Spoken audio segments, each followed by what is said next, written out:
Bienvenidos a un nuevo episodio del podcast El Español de América. Aquí hablamos en español y sobre el español.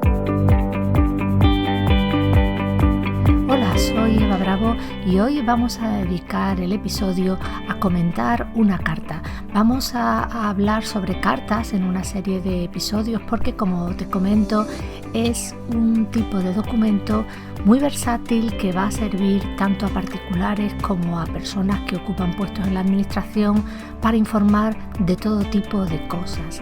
En los episodios nos centramos mucho en las cartas escritas desde América y enviadas a España, pero hoy en concreto te voy a hablar de una carta escrita desde España.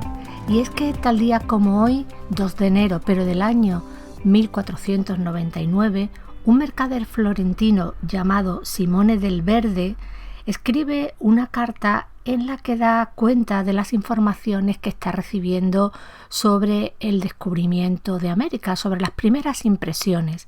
En concreto, esta carta da cuenta de las noticias, de las informaciones que están llegando a partir del tercer viaje del almirante Cristóbal Colón. El caso de Simone del Verde es muy típico de la época porque es un mercader que tiene cierta proximidad con la familia de Colón y sobre todo tiene contactos con las personas próximas al ambiente del puerto, es decir, los que han recibido noticias de la navegación y de lo que se ha encontrado Colón en América.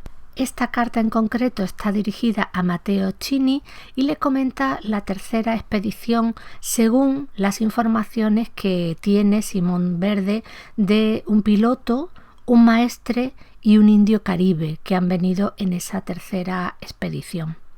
Te cuento como detalle curioso que, yo te hablo desde Sevilla, en España, y muy cerquita del lugar donde vivo hay una zona que se llama Simón Verde y precisamente es la zona donde vivía este señor, este mercader florentino, Simone del Verde. Está entre el pueblo de San Juan de Alnalfarache y el pueblo de Gelbes, entre esas dos localidades. Ahí, en la cornisa, en el Aljarafe sevillano, hay una zona maravillosa, muy fresquita, próxima al río, que se llama Simón Verde, tal y como se llamaba la persona que la poseía en el año 1494. Te leo la carta escrita desde Cádiz el 2 de enero de 1499. No quiero dejar de escribirle sobre cuanto aquí ocurre y primero sobre la cantidad de azúcares que han llegado de Canarias, 300 modios. De madera no nos ha llegado ninguno. Habréis tenido noticia de los navíos de Guinea en Lisboa, gobernados por Girolamo Sergini, que no lo haga bien con la ayuda de Dios. Además, os aviso que han venido de las islas de la India algunos de los navíos que habían partido de aquí con el almirante hace 8 meses. Desde allá llegaron en 40 días, eran 5, y han traído alrededor de 300 esclavos, un poco de oro y mucho Brasil, que es perfecto. Dicen que allá hay selvas inmensas. En el viaje de ida descubrieron nuevas tierras dirigiéndose más al sur o más al suroeste y allí encontraron, dicen, en tierra firme, una nación de mejor condición que todas las halladas hasta ahora. Tienen viviendas buenas y cómodas, muchas comidas y también vinos blancos y tintos, pero no de uva.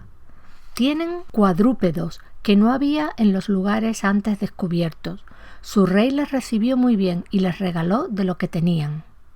Dicen que hay mucho oro, pero de baja ley, y que además se encuentran perlas muy gruesas y muy hermosas.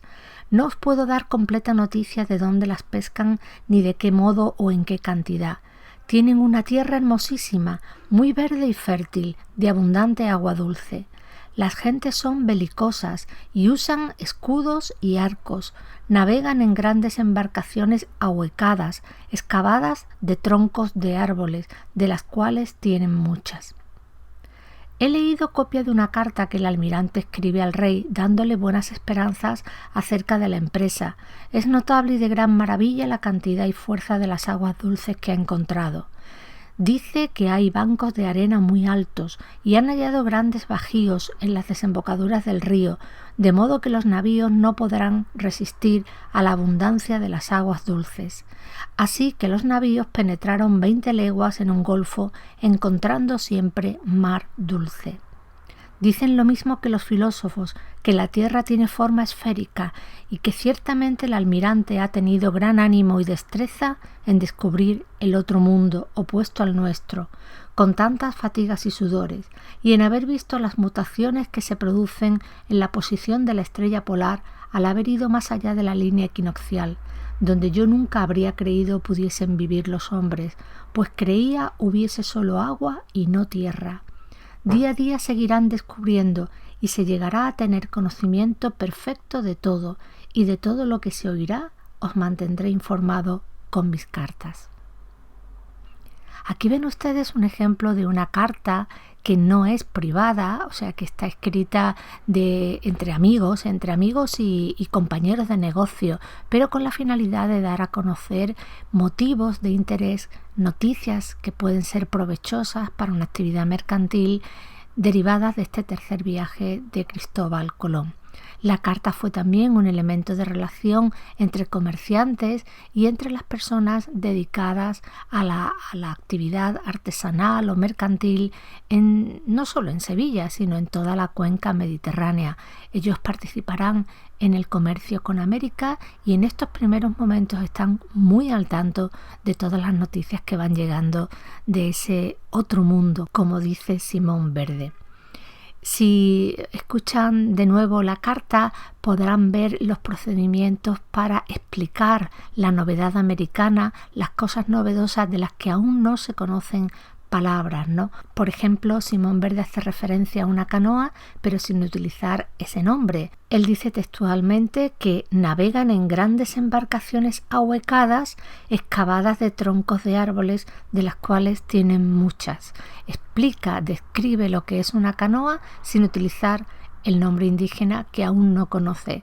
Este mercader florentino era una persona informada, próxima a todo lo que se estaba contando en el puerto, todo lo que contaban los marineros que habían participado en las distintas expediciones, y él siempre utiliza aquella información y además lo dice explícitamente que le parece verosímil, es decir, es una persona con la cabeza fría que sabe que dentro del ambiente de la gente de mar también se cuentan muchas historias que son fantasías.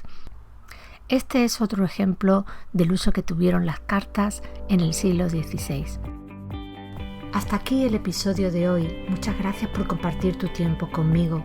Me despido hasta un próximo episodio y hasta entonces puedes dejarme tus comentarios y sugerencias a través de la página web evabravogarcia.com o de las redes sociales. Un saludo y hasta pronto.